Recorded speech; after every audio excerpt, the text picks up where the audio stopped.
The woman's fingers tightened around her phone, her grip trembling as she spoke to the police with a stern, shaky voice. "I'm telling you, there's a black kid causing trouble in my yard." Her words sliced through the quiet afternoon, and soon, the serene street erupted with flashing lights, the wail of sirens piercing the calm like a cry of alarm. At the heart of the chaos stood Ethan Carter, a 12-year-old boy, his pale face drained of color, his small hands quivering as he clutched his basketball beside a police car. A small crowd gathered, their hushed whispers swirling like a storm around him. This was how it all began. Ethan was a bright, polite boy, new to the neighborhood with his mother, his days filled with the joy of basketball. You could often find him outside, the rhythmic bounce of his ball a melody of innocence as he practiced his shots. That day, as the ball slipped from his driveway and rolled across the street, he chased it with a laugh, retrieving it from a neighbor's yard. It wasn't a big deal, or so he thought. "Hello. Excuse me. My ball's here," he called out, his voice tentative, scanning for any sign of life.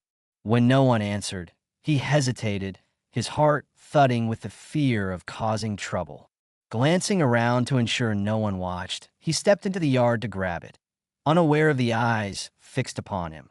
From her window, Karen Thompson stared, her frown deepening as her mind spiraled with suspicion. To her, this wasn't just a boy fetching a ball. It was a threat. "Who is this kid?" she muttered, her pulse quickening with unfounded fear. Without a second thought, she dialed the police, her voice steady but laced with urgency. "There's a black kid causing trouble in my yard. He looks suspicious. Send someone now." Her words carried the weight of prejudice she didn't yet recognize. As Ethan turned back with his ball, the sudden blare of sirens froze him mid-step. A patrol car screeched to a halt, and two officers emerged, their serious expressions sending a chill down his spine. "What are you doing here, son?" one asked, his tone calm but firm. Ethan's grip on the ball tightened, his voice a fragile whisper. "I just came to get my ball." Before he could explain further, Karen stormed outside, pointing at him, her voice rising with accusation. "That's him. He's been snooping around all day. That boy doesn't belong here." The officers exchanged uneasy glances, their uncertainty palpable, Ethan's chest constricted, his eyes darting between the officers, the growing crowd, and Karen's smug glare. "I wasn't trespassing," he stammered, his voice breaking under the weight of her words. Karen's retort cut deeper. "Oh, sure, that's what they always say. It starts with a ball, and next thing you know, they're scoping out houses to steal." The sting of her assumption crushed him, his throat tightening as tears threatened to spill. The officer pressed, "Why didn't you stay in your own yard?" Ethan blinked, confusion and hurt swirling in his young heart, the weight of every judgmental gaze pressing down on him. Unsure but swayed by Karen's insistence, the officer decided, "You'll need to come with us for questioning." Ethan nodded mutely, his voice quivering as he asked, "Can I call my mom?" What Karen and the officers didn't know was that Ethan's mother wasn't just any parent. She was Governor Lisa Carter, the state's most powerful woman. The phone rang in her office, and when she heard Ethan's trembling voice recounting the ordeal, her heart plummeted. Without hesitation, she made a series of calls, and soon, a fleet of black SUVs roared down the street, lights flashing, engines thundering, a tidal wave of authority descending upon the scene. Karen turned, her face twisting with confusion as the convoy halted. The door swung open, and Governor Lisa Carter stepped out, her presence a quiet storm of resolve.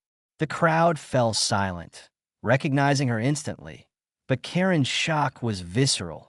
She'd thought this a simple trespassing case, never imagining the boy was the governor's son. Lisa's gaze swept the scene. Officers, neighbors, Karen, before settling on Ethan. Her expression softened, a mother's love breaking through her stoic facade as she nodded to him. "What's happening here?" she asked, her voice calm but edged with steel. The officers shifted uncomfortably. "Governor Carter," one began, "we were called about suspicious activity." This young man was seen on private property. Lisa's eyebrow arched as she turned to Karen. And you made this report? Karen nodded, her voice shrinking. Yes, I saw him in my yard. I didn't know who he was or what he was doing, so I called the police. I thought it was right. The silence that followed was heavy, Lisa's eyes boring into Karen. So, Lisa said slowly, a 12-year-old boy retrieves a basketball, and your first instinct is to call the police? Karen stammered, I didn't know who he was. Kids like him don't just wander into yards without a reason. Lisa's voice dropped, sharp and deliberate. Kids like him? What exactly does that mean? The air thickened with tension, neighbors exchanging uneasy glances as the weight of Lisa's question sank in. Karen's confidence crumbled, her hands clenching. Let me be clear, Lisa continued, stepping closer. You accused a child without evidence, justifying it with assumptions that reveal more about you than him. This ends now. The crowd stood in stunned silence, the truth unraveling like a thread pulled from a tapestry. Lisa turned to the officers. Resolve this properly. My son deserves better. They nodded, chastened, while Karen murmured, I'm sorry, Governor Carter. Lisa's gaze lingered on her voice steady but laced with promise. This isn't just about my son. It's about every child made to feel they don't belong, every parent fearing for their safety. We must do better. Addressing the crowd, Lisa spoke as a mother, her words raw with emotion. Fear and prejudice hurt us all. We owe it to our children to see them as human first, to create a world where they feel safe and valued. Her eyes met Karen's one last time, a silent challenge to rethink her biases.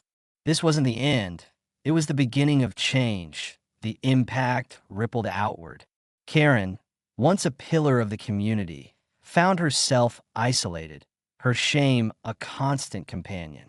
Lisa proposed workshops on bias and inclusion, fostering dialogue. Ethan, with his mother's encouragement, spoke at a school assembly, his voice trembling but resolute. I didn't understand why someone thought I was bad just because of how I look. But we have to stand up to that. What began as a boy chasing a ball became a reckoning, a call to confront assumptions and build a community of belonging. Subscribe to join this journey of growth and hope.